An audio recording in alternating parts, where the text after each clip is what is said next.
Բարև ձեզ հարգելի հեռուստադիտողներ, եթերում հարցազրույցն է եւ հարցազրույցի տաղավարում այսօր հյուրընկալել ենք քաղաքագետ Ալեն Ղևոնդյանին։ Ողջույն պարոն Ղևոնդյան, շնորհակալություն հյուրընկալվելու համար։ Այսօր կխոսենք նախընտրական իրավիճակից, քաղաքական խճանկարից, որը ստեղծվել է այս ընտրությունների սպասումով, հա։ Երևի սկսենք հենց նախընտրական իրավիճակից։ Ինչ իրավիճակ է, դուք ակտիվ նախընտրական այսպես գործընթացներ նկատում եք, թե համաձայն եք այն գնահատականների հետ, որ որոշակի պասիվություն կա այս ընթացքում։ Ընդհանուր առմամբ նախընտրական process-ը բուն օրենքի առումով դեռևս չի սկսել, այսինքն այդ նախընտրական արշավների, հանդիպումների ֆորմատը օրենքը ենթադրում է խիստ որոշակի ժամկետից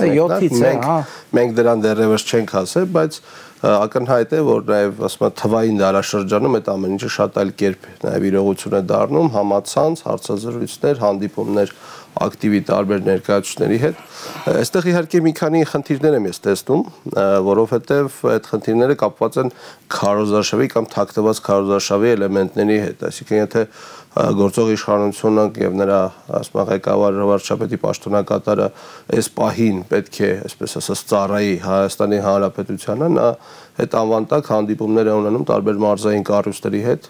մարզային բնակչության հետ ու այնպես է ստացվում, որ փաստորեն իր պարտականությունները կատարելու փոխարեն քարոզարշավով զբաղվում, դա իհարկե օրենքի խախտում է, որի վրա պատկան մարմինները պետք է որ ուշադրություն դարձնեն, բայց մենք ունենք այն ինչ որ ունենք։ Գոնե քաղաքացիական հասարակություն կոչվածը, հա, որ ժամանակին եթե նման երևույթներ էր նկատվում, անմիջապես արձանագրվում էր, բարձրաձայնվում էր, աղմուկ էր բարձրանում։ Ինչի ես ժպտացի քաղաքացիական հասարակություն ձեր ձևակերպման վրա, որովհետև փաստորեն մենք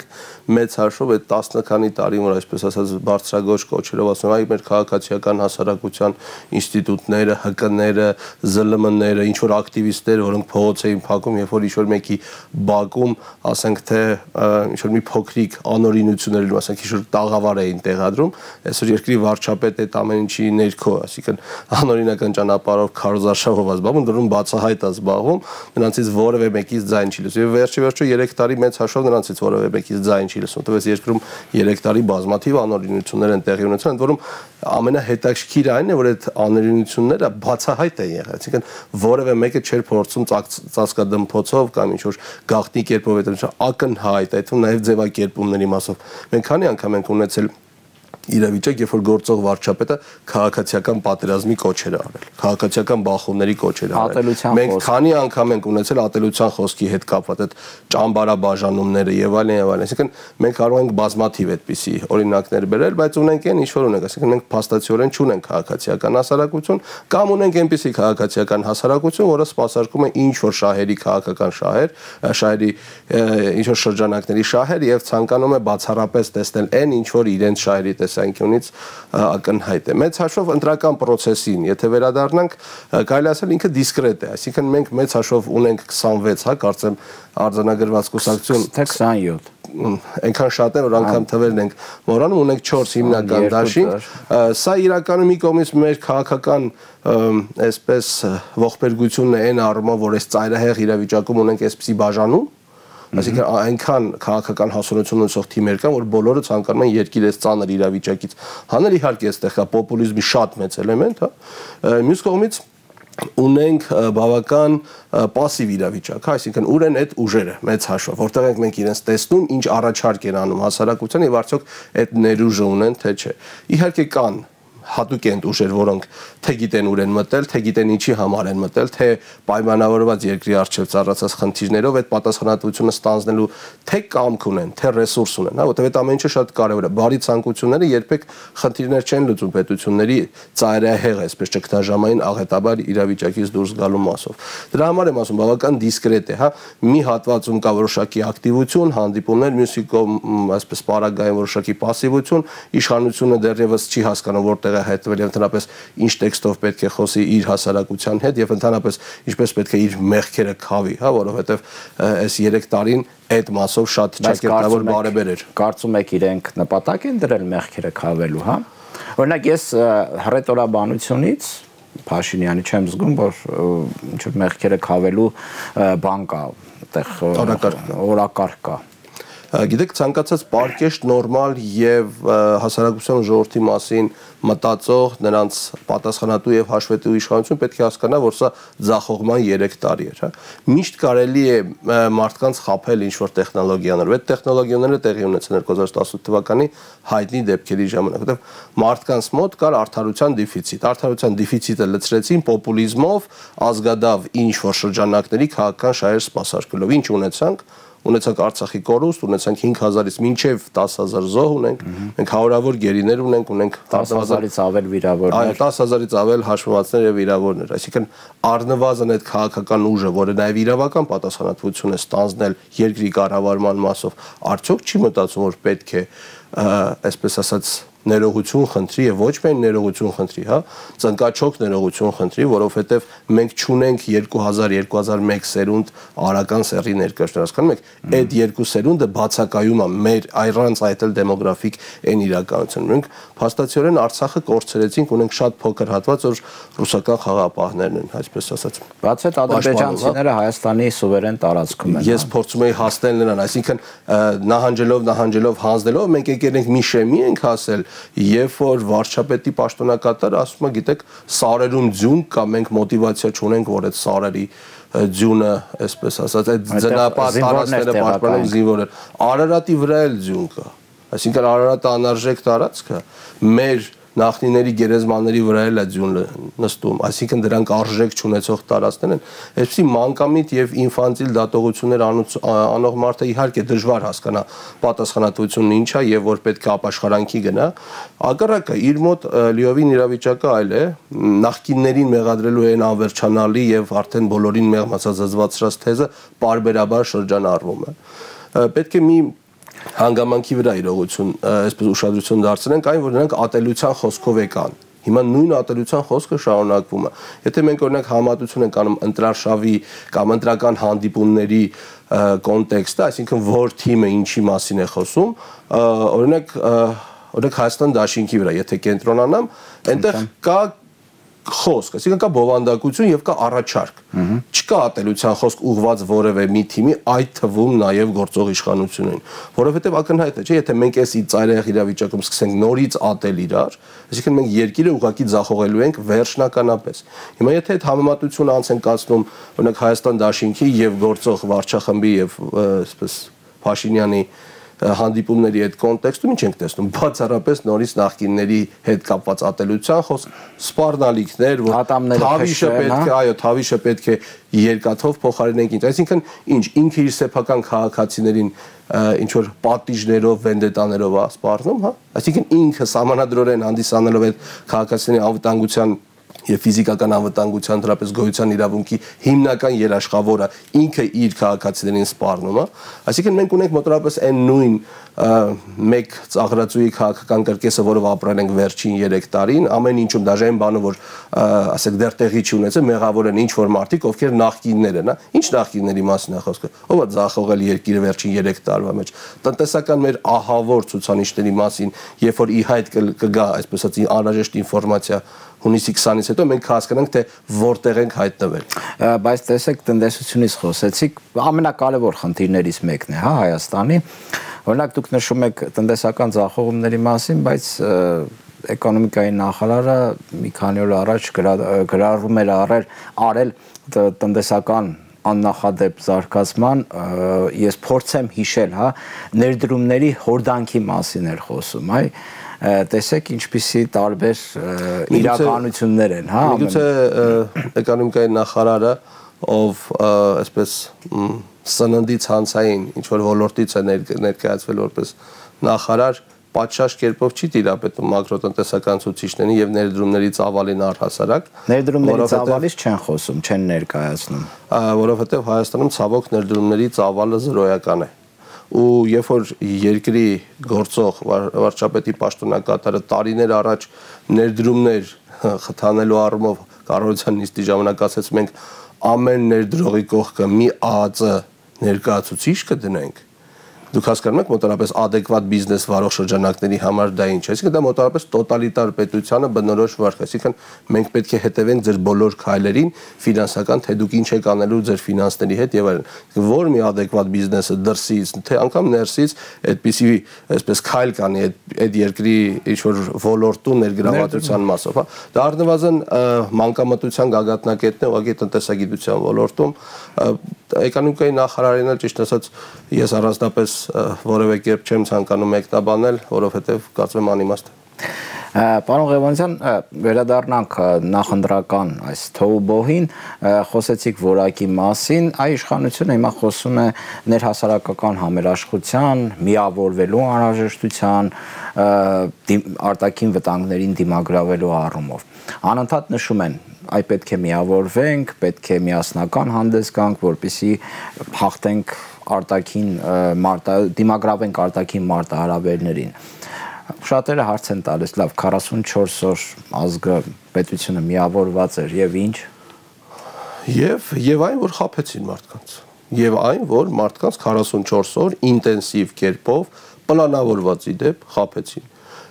Կենտրոնական լրատվական շտաբ է, ինչ է սարքել։ Հիշում եք, բարբերաբար օրական կտրվածքով տեղեկատվական ինչ որ շտաբ էին սարքել։ Հիշում եք, օրական կտրվածքով մարդիկ էին գալիս, խոսում եւ այլն, ես անուններ ուղղակի չեմ տալիս պատասխանատուների մասով, հա։ Հետո հայտնվեց, օրինակ, մի օր մի զինվոր հայտնվեց, որ իբր Հադրութից էր եկել։ Հետո այդ զինվորին գիտեք մենք որտեղ տեսանք, վարչական ռեսուրսով կազմակերպված Փաշինյանի միտինգի ժամանակ։ Այսինքն այդ ամեն ինչը դետալ պլանավորված էր։ Ձեր ոչ մեկի մոտ հարց չառաջացավ, ինչու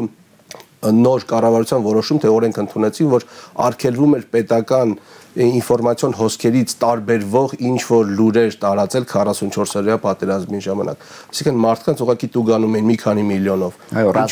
Որովհետև ակնհայտ էր, չէ՞, որ այնտեղ իրավիճակը ծայրահեղ ծանր է եւ մեզանից բոլոր այդ ու նաեւ դուք բավական տեղեկացված էինք իրական ռազմական գործողությունները ինչպիսին են եւ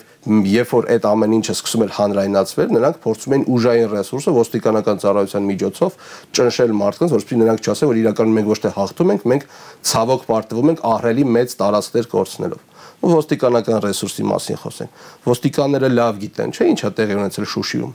Թե Շուշիի մատույցներում ճանապարհի վրա, թե լավ գիտեն, թե մշակույթի տանը ինչա տեղի ունեցել։ Այդ ոստիկանների մոտ հարցեր չի առաջանում, ինչպես բոլորին մոբիլիզացրեցին մշակույթի տանը եւ իսրայելական, այսպես ասած, ցակումով լորա հրթիռը, այսպես ասած, իջավ հենց այդ մշակույթի տան վրա, քանի 100 զոհ ունեցանք։ Հիշում եք այն կադրերը, որ ոստիկանները Շուշիի ճանապարհին, այսպես ասած, նրանց դիակները,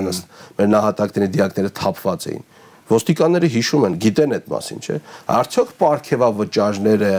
կարող են նրանց այդ ներքին արժանապատվության պորտկմանը դիմագրավել։ Կարծում եմ ոչ։ Կարծում են իրականությունը իրանք շատ լավ գիտեն ու կգա ինչ-որ մի փուլ եւ իրենք այն ստորացումներին, որ իրանք ենթարկում են թե այսօր, թե պատերազմի ժամանակ իհարկե պատասխան կտան նաեւ իրանք քվեի տեսքով, հա, որովհետեւ երբ որ խոսում է ինչ-որ մեկը միասնության մասին, իսկ իր կառավարման մեկնարկը տրվել է պետությունը եւ հասարակությունը բաժանելու յուրայինների ոչ յուրայինների սևերի ու սպիտակների, ինչ միասնության մասին է խոսքը։ Ինքը ամեն երկրորդ բառին իր բառագայում ինքը հակասում է իր նախորդ բառի, այդ թվում նաեւ հայտարարությունների մակարդակը։ Այսինքն մարդը ուղղակի այսպես պարզունակ սուտասան է։ Այս վերջերս այսպես մի բավական լավ հետարքի ձևակերպում հնչեցվեց բայց արդեն արտաքին քաղաքական ոլորտի մասով ինչպեսին չպիտի լինի ղեկավարը չպետք է լինի շուստրի, մանր խարդավանքների ստախոսության ներկայացուցիչ։ Այսինքն երբ որ դու փորձում ես կներեք արտադրության համար ֆրացնել քո պատկերացմամբ Ռուսաստանին, Միացյալ Նահանգներին, Իրանին, չգիտեմ, Վրաստանին կամ Եվրամիությանը, սովորաբար դու ամենավատ եւ ամենաանհարմար իրավիճակում ես հայտնում։ Եթե դու առավել եւս պետության գործադիրի ղեկավար ես, քո պետությունն է հայտնում այդպիսի վիճակում, որովհետեւ դու դառնում ես ոչինչ, դու դառնում ես դատարկել, քեզ այլևս որևէ մեկը հաշվի չի առնում, ոչ թե որպես գործընկեր, այլ առհասարակ քեզ հաշվի չի առնում։ Բայց հասարակության հետ կարծես ստացվում է, հա, այսինքն այդ ֆրացնելու մանիպուլյացիաները, չգիտեմ, կեղծ լուրեր, քաղաքագետներից մեկը շատ հետաքրքիր բան ասաց, որ ֆեյքային իրականությունը խժռել է իրական իրականությանը, հա։ Կարծես մենք այդ ֆեյքային իրականության մեջ ենք։ Կարծես թե այսինքն ես կարծում եմ որ հենց մենք դրա մեջ ենք իրականում ապրում, այսինքն Facebook-յան սոցիալական ցանցային իրականությունը, այո, մի մասը մերժում է այդ ամեն ինչը, այդ թվում առհասարակ ներգրաված չի այդ ամեն ինչը, բայց դա շատ փոքր այսպես հատված է։ Մյուս կողմից մենք ապրում ենք այդ ամեն ինչի մեջ ու կարծես թե ոչ միայն լուրեր ենք ստանում, այլ նաև մեր կենցաղը հանրայնացնում ենք եւ դա նոր չի, դա հին հիվանդություն է եւ դա իհարկե մանիպուլյացիոն հայտնի տեխնոլոգիաների միջոցով արում եւ դա միայն կապված չի Հայաստանի հետ, դա գլոբալ խնդիր է։ Վերադառնալով Հայաստանի հետ կապված իրականությանը, կոնկրետ անձը հասկացավ, որ Facebook-ով կարող է հեշտ մարդկանց խաբել։ Ամեն առումով կարելի է հեշտ խաբել։ Այսինքն ցանկացած մեկ իրողություն փաստի, որը քննադատողական է կամ ոչ շահեկան է իրեն, կարող են բուծել 5000-անոց բանակներ Facebook-յան ու դրանք սկսեն հակառակ թեզեր առաջ կաշել, այդ թվում նաև այսպես վիրավորելով մարդկանց եւ այլն, այսինքն մեր մոտ արժանապատվության, խոսքի մշակույթի դեգրադացման ծայրահեղ աստիճան, այսինքն մարդիկ հայհոյախառն խոսքը դարձել է Facebook-ում նորմալ։ Ով դա բերեց։ Դա բերվեց 2018 թվականին, երբ որ այն ժամանակվա իշխանության տարբեր ներկայացուցիչների նկատմամբ ամենաայլանդակ, այսպես քննադատական խոսքը սպառնալիքներն էին։ Հիշում եք դրա նաև վիզուալ դրսևորումներ տեղի ունեցան եւ այլն։ Իրավիճակը հիմա մի փոքր փոխվել է, այդ մի փոքրը ես շատ զուս բացեցի, ինչ-որ չափով փոխվել է։ Մարդիկ իրականության ապտակներից սկսել են սթափվել, բայց կա բազմաթիվ մեծ այսպես գորշ զանգվածներ, որոնց հետ հնարավոր չի աշխատել։ Դրանք իրականությունը ատող մարդիկ են, դրանք աղանդավորի պատկերացում ունեցող մարդիկ են, դրանք մտածել չսիրող մարդիկ են, բայց իրանք այնուամենայնիվ մեր քաղաքացիներ են։ Այսինքն չի կարելի նաև այդ տարանջատումը մտցնել, այս ձևակերպումը, որ ես հնչեցրեցի, ես տարբեր տեղեր լսել եմ, ընդհանրապես վերարտադրեցի։ Մարդկանց պետք է աշխատել, իրենց պետք է բացատրել իրականությունը որն է, որովհետև կներեք մարդիկ թույլ են եւ չեն ուզում հաճախ վերադառնալ իրականություն։ Մարդիկ չեն ուզում շատերը Հայաստանում չեն նաև, չէ՞։ Ես արտաքին սեգմենտի մասին չեմ ասում, ես մեր հայաստանյանի մասն եմ ասում, մարդիկ չեն ուզում խոսել գերիների մասին։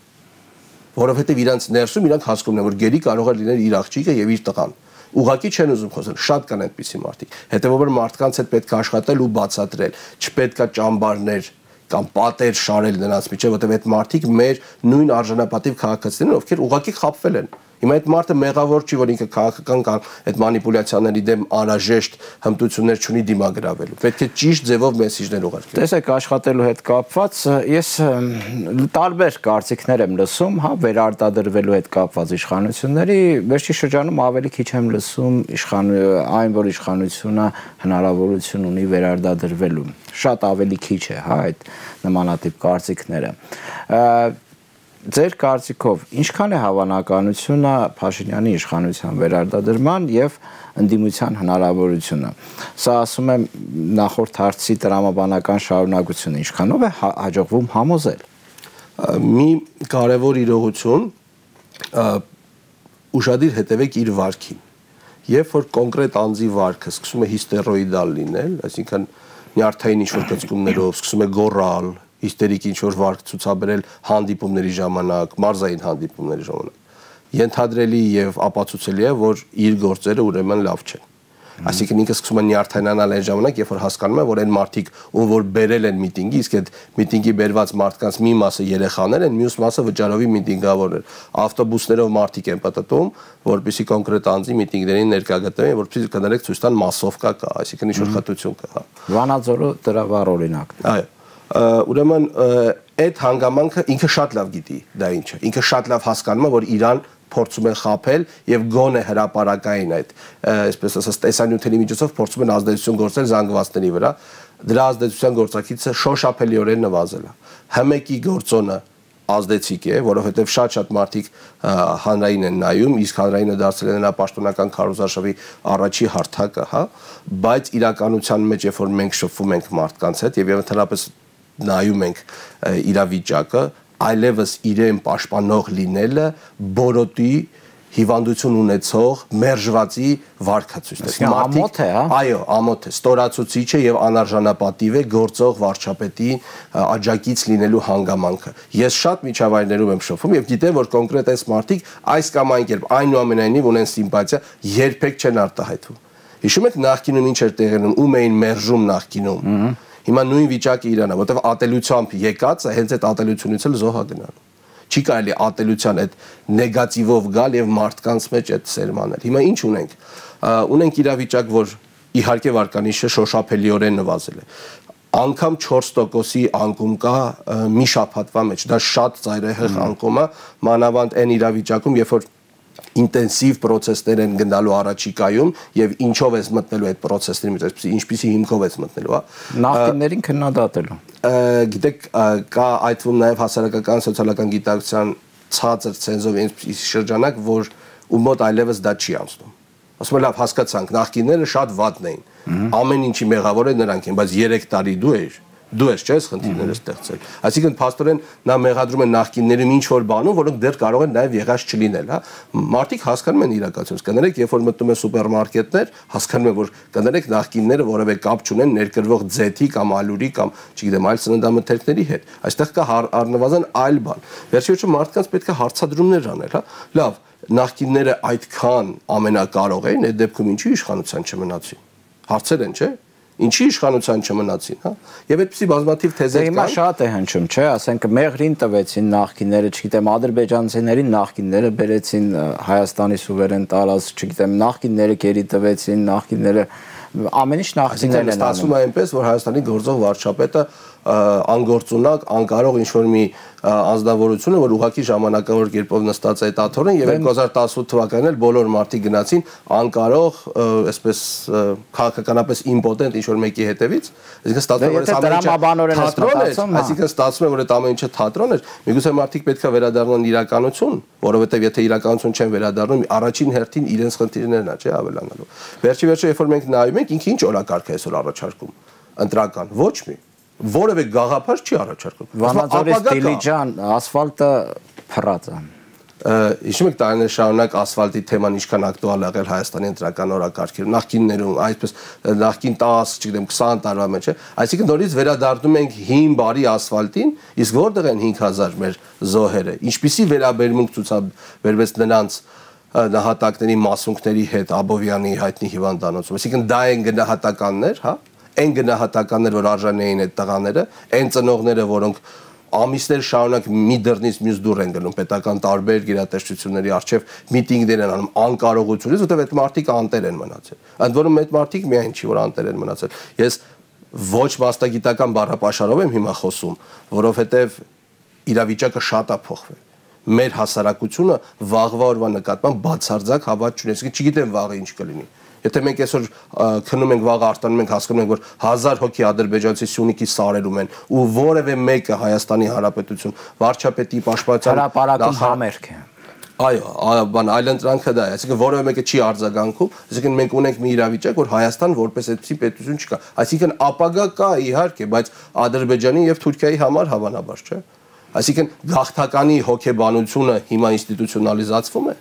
Այսինքն կա այդպիսի օրակարգ գործող իշխանության։ Նայած ինչ որակի ապագայի մասին է խոսքը, կարող է շատ սպառնալից վտանգավոր ապագա լինել։ Դա էլ է ապագա։ Այստեղ մի իրավիճակը, եթե ձեր համար եւ առհասարակ ընտրողների համար ծնկած մնալը ստրուկի կարգավիճակով ապագան նախընտրելի է, ապա ես կարծում եմ, որ նրանք կարող են գնալ եւ իրենց վստահության, այսպես ասած, երթումը տալ գործող աղետաբեր անձնավորություն։ Զրույցը ամփոփենք մեկ հարց պարտված իշխանության հետ կապված։ Ինչու պարտված իշխանությունը ու նման կերպ պարտված իշխանությունը, հա, հնարավորություն ունեցավ կամ կարողացավ մնալ իշխանության։ Շատերը այդ հարցը տալիս են եւ պատասխան կարծես թե չկա, բացատրող, հա, լավ, նման կերպ պարտվելուց հետո, նման կերպ թրքա-ադրբեջանական, հա, այդ դաշինքի մոտ դեմը նվաստանալուց հետո մնում է իշխանության ու անընդհատ ինչ որ ամեն օր մենք ինչ որ նոր աղետի առաջ են կանգնում։ Ընդհանուր առմամբ շատ այսպես արդար ու ճիշտ հարց եք տալիս, որովհետև մենք չպետք է հասնեինք այս օրվան, որ ընտրությունների օրակարգով երկրում փոփոխության հնարավորությունը քննարկվեր առհասարակ։ Ես անհատապես որպես քաղաքացի դեմ եմ եղել միշտ, այսինքն ինչ ընտրությունա պետք որ հասկանանք սրանք ձախողել են թե չեն ձախողել, հա։ Գնացեք Եռաբլուր տեսեք, գնացեք փորձեք գնալ Արցախ տեսեք, ձախողել են թե չեն ձախողել։ Խնդիրը կարծում եմ նրանում էր, որ նոյեմբերի հայտարարություն շոկը շատ ուժեղ էր։ Մարտի 40 օր ուտում էին այն քարոշչությունը, կես քարոշչությունը, որ հաղթում ենք, մեկ էլ պարզվեց, որ կապիտուլացվել ենք։ Մարդիկ չկարողացան դուրս գալ այդ շոկից։ Ինչ որ մի շրջան մարդիկ ուղղակի չէին ուզում իրար հետ շփվեին, մեկուսացված էին։ Մենք ունեցանք թեթև, այսպես զանգվածային ինչ որ ըմբոստության արդարացի դրսևորում, դրանով իրավիճակը նաև եղանակային իրավիճակով նաև պայմանավորված կարծես թե սառել էր իրավիճակը։ Անհասկանալի ինչ էր կատարվում, հա։ Ընդհանրապես իր մասին խոսք չկար։ Իրականում իշխանությունը, այսպես ասած, գետին գցած էր Հայաստանում։ Եվ իշխանությունը պետք էր վերցնել դեռ այն ժամանակ ճիշտ քայլերի քաղաքական մեծ կոնսենսուսի եւ այդ թվում նաեւ պետական ինչ-որ ստորաբաժանումների հետ միացյալ ճակատով, որովհետեւ պետությունը եւ այն աղետները, որ մենք ունեցանք նոյեմբերից հետո մինչ օրս, դրա պատճառը նաեւ այն էր։ Հիմա ունենք այն ինչ որ ունենք, ցավոք ունենք այն ինչ որ ունենք, հա։ Ու պետք էր հասկանալ, որ մարդիկ ունեին ներքին ընդդիմադիր մեծ պաշար, որը պարպվեց, ցավոք։ Հատվածային այսպես միտինգներով եւ այլն դա թույլատրեց այդ ընդդիմության ներուժը, ընդդիմադիր լինելու եւ պայքարելու ներուժը, երկրին տեր կանելու ներուժը։ Դրանից օգտվեց սա։ Օգտվեց բավական լավ, ինքը ընդհանրապես խեղճ մարդու կերպար է ստանձնել, հա, զոհի, որ ինքը անկարողունակ է եւ այլն, ու իրան պետքա խղճալ, հա, ու մարդիկ սովորաբար ընդհանրապես հոգեբանության մեջ էլ է այդպես։ Այդպիսի կերպարներին սկսում են խղճալ։ Այդ ու նաեւ ինչպիսի հանցանք ինքը որ գործել է, հա։ Այդ ու ահաբեկչական ակտերի ժամանակ զոհը ինչ որ փուլից հետո սկսում է իր ահաբեկչին խղճալ։ Հիմա սա այդ հոգեբանությունը բավական լավ ուսումնասիրել է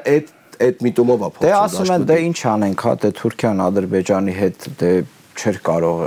դա այդ ստացվեց կամ ասեն հայտը ինչ որ պարտվել է, դե հիմա ինչ անենք որ պարտվել է։ Պարտության գինը հետո ինքը սկսում է պարտանալ պարտության։ Այ հենց դրա մասին եմ ուզում ասել։ Շատ հետաքրքիր մի բան է ստացվում։ Երբ որ ինքը սկսում է արդարանալ, մեկ էլ ասում է, գիտեք, մենք մեր պարտությամբ պետք է հպարտանանք։ Այստեղից հետևություն։ Ինքը հպարտանում է, որ մենք ունեցել ենք 5000-ից ավելի զոհ, ինքը հպարտանում է, որ Արցախը հանձնվել է Ադրբեջանին եւ Թուրքիային, ինքը հպարտանում է, որ մենք ունենք մի քանի 100 զոհ, ինքը հպարտանում է, որ մենք ունենք 10000-ից ավել զինվորական։ Դա իր բառն է, այսինքն ինքը հպարտանում է պարտությամբ, այսինքն ինքը ինչ հոգեբանական շեղումներ ունի։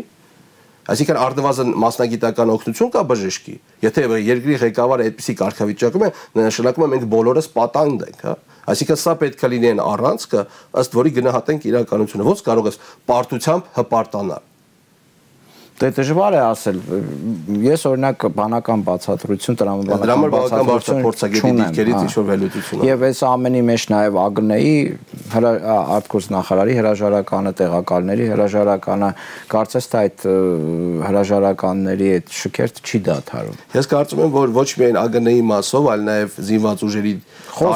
տարբեր ստորաբաժանումների եւ նրա կառուցվածքային միավորների մասով բազմաթիվ հարցեր կան, որոնց պատասխաններ այս կամ այն փուլում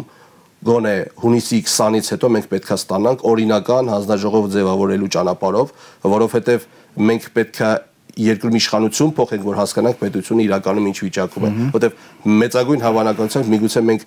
ռեզերվի նյութ չունենք այսօր, հա, հանրային պարենային անվտանգության տեսանկյունից։ Միգուցե մեր բանակի վիճակը այնպեսի կատաստրոֆիկ է, որ մենք ուղղակի տեղյակ չենք այս պահին։ Ու քանի որ սուտ է եղել է պաշտոնական քաղաքականություն, իսկ 44-օրյա պատերազմը դրա լավագույն ապացույցն էր, մենք երկրում իրավիճակ պետքա փոխենք իշխանություն փոխելով, որպեսզի հասկանանք այս երկիրը ապագա ունի, թե չէ։ Իսկ այս ընտրությունը ոչ թե ինչ որ մեկին իշխանություն տեսնել կամ չտեսնելու, այլ ապագա պետության ապագա ունենալ կամ չունենալու ընտրություն։ Եվ վերջին հարցը, Փաշինյանը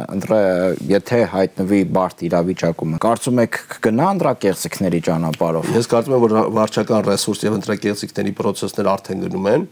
Որոշակի process, այո, որովհետև այդ ամեն ինչը ինստիտուցիոնալ համակարգը, ընտրակեղծիքը դա ուղղակի ինչ որ մեկից ընտրատեղամասի արչև քվեգնել չի։ Նախապես որոշակի ցուցակագրումներ են անում եւ այլն եւ այլն։ Ես կարծում եմ, որ ինքը կգնա նաեւ այլ շատ ավելի վտանգավոր քայլերի, միգուցե սադրանքներ լինեն, սահմանային սադրանքներ, որպեսզի Ադրբեջանն ու Թուրքիան օգնեն իրեն։ Չմոռանանք, որ հենց այդ երկու երկրներն էին միակ, որ նոյեմբերից հետո տեղի ունեցած զանգվածային այդ ցույցերի ժամանակ գործող վարչապետի պաշտոնակատարին աջակցություն հայտեցին։ Հայաստանի 2000 տարվա պատմության մեջ այդպիսի դեպք չի եղել, որ մեր թշնամին, ով 44-օրյա պատերազմում ստացավ այն ամենը, ինչ որ ստացավ, որի պատճառով ունեցանք այսքան զոհ, աջակցությունը հայտնում Հայաստանի ղեկավարին։ Բայց հետո ներխուժեցին Հայաստանի տարածք։ Հետո ներխուժեցին Հայաստանի տարածք, այո։ Շնորհակալություն, պարոն Ղևոնդյան, հյուրընկալվելու համար։ հարգելի հեռուստադիտողներ, հիշեցնեմ, որ այսօր մենք հյուրընկալել էինք քաղաքագետ Ալեն Ղևոնդյանին։ Կհանդիպենք վաղը։